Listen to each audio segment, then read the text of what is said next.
Hi, Johnny. This is Pete from Leaky Paywall, and thanks for writing in with your question. And I'm going to answer what are your best practices and tips on how other publishers are sending reminder emails for subscriptions?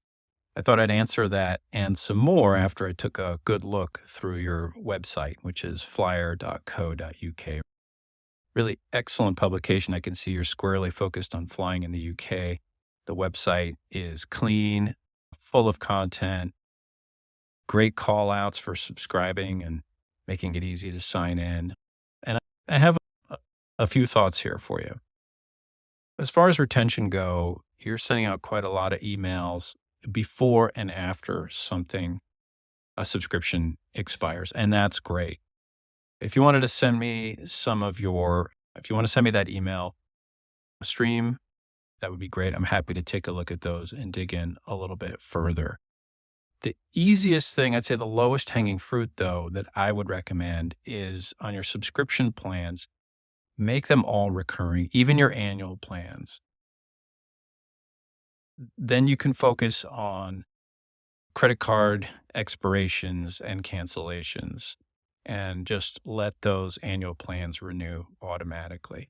We use a churn buster here. We love it. It's reasonably priced and it really does an amazing job of following up with customers and having them update credit card numbers and such. So that would be the number one thing I would recommend. The other items that I'd like to cover is your newsletter itself. Now, I understand you're using WooCommerce and Leaky Paywall together on checkout, and Woo adds an extra layer to the process. It does work, but if you could remove the Woo layer and just use the Leaky Paywall checkout, that would give you a number of benefits. One of those is creating a free newsletter versus paid newsletter, which would be a value add to your paid subscribers. And also you would be able to use your free newsletter and upsell your subscriptions more aggressively. I'm not sure exactly how you are doing this now, but what we're seeing in the trend of paid or premium newsletters is essentially when somebody subscribes through your free registration, which I do see you have set up, that would send Leaky Paywall would send the free tag to MailChimp.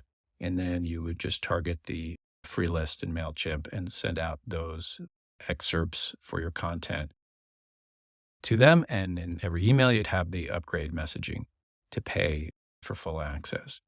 The premium newsletter, the paid newsletter, then, of course, does not have any such pricing on it for subscriptions.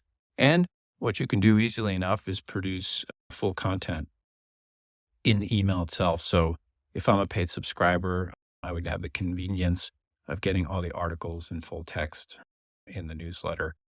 That might be, I don't know if it's practical, but that would be a really convenient, and we've seen that before with other publications, way to get it. Because then I don't have to click and go to the website and log in. If I need to log in, I would just have the full text of the articles in the newsletter. And the way the Leaky Paywall MailChimp integration works is pretty slick, so that we call it tag mirroring. If a credit card fails, someone cancels, the tag gets changed from paid to canceled, and then you can still send your free newsletter out to that canceled. And of course, MailChimp, you can set up auto campaigns based on triggers like that in MailChimp easily enough.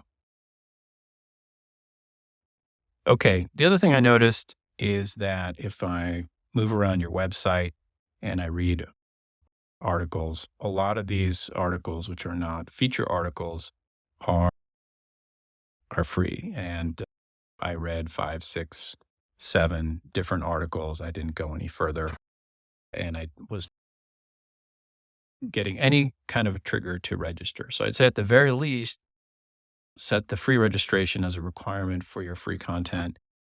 But what I would do is I get the feeling that you're a little too generous with your free content. I would not only add the free registration, but I would also, after a certain number, require a paid subscription for your free content. And that's something that what we see when publishers tighten up their paywall, with Leaky Paywall, we do see paid subscriptions increase. And of course, that's not about retention, but is certainly effective to build a bigger base right from the start.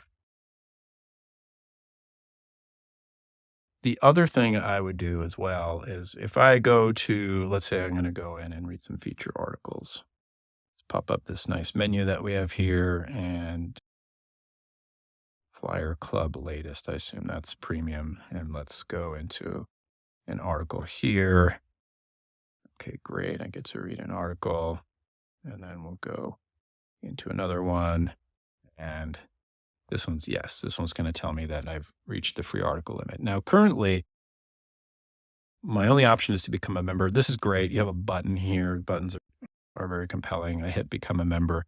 Now I have some choices, but if I'm a casual visitor and I'm coming in from Google search or social sharing, I'm really not ready to make this decision. This is a lot of information at one time. What you want to do with the subscription funnel is really take folks directly to the free registration. So this button here would simply have a join for free, sign up for free, and the benefits of signing up for free right here in this message would be get a few extra articles per month, and I would change the language to that. You don't have to call out 3, just say a few extra articles, and that lets you change on the back end without messing up your copy on the front end.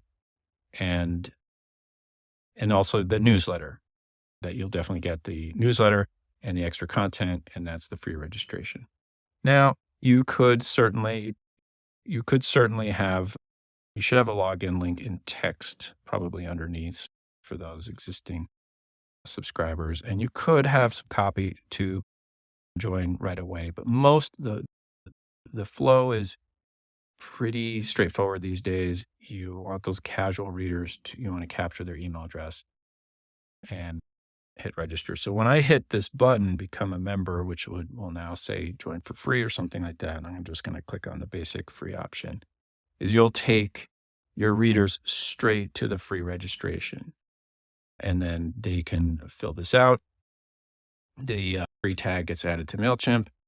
And now you have that new free registered reader that you're going to be sending the newsletter to over and over again, and driving them back to the website and to trigger the second message, which is the upgrade message.